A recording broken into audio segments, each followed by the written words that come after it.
অনু কান্না জড়িত কণ্ঠে রাফিকে বলল, ভাইয়া আমি আজকে পড়া শিখতে পারিনি।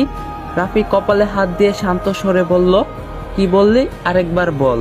রাফি ভয়ে কাঁপাকাঁপি অবস্থা হয়ে গিয়েছে। রাফি এত শান্ত স্বরে কথা বলছে মানে আজকে বাইরে এই ঝড় বৃষ্টির সাথে অনুর কপালেও ঝড় বৃষ্টি আছে। অনু কিছু না বলে একদম চুপ করে হাত গুটিয়ে বসে রইল। রাফি আবারও অনুকে জিজ্ঞাসা করলো, কিরে অনু কথা বলছিস না কেন? বলতে বলছি না। শেষের কথাটা রাফি এত চিৎকার করে বলল যে অনু ভয়ে কেঁদেই দিল। আবার বলল, আমি আজকে পড়া শিখতে পারিনি। রাফি বলল, কেন শিখতে পারিসনি? অনু বলল, কিছুই ভালো লাগছিল না। রাফি এবার রাগের দৃষ্টিতে অনুর দিকে তাকিয়ে বলল, মস্করা করা হচ্ছে, তুই বসা থেকে ওঠ। অনু তাই করলো, চেয়ারে বসা থেকে উঠে দাঁড়ালো।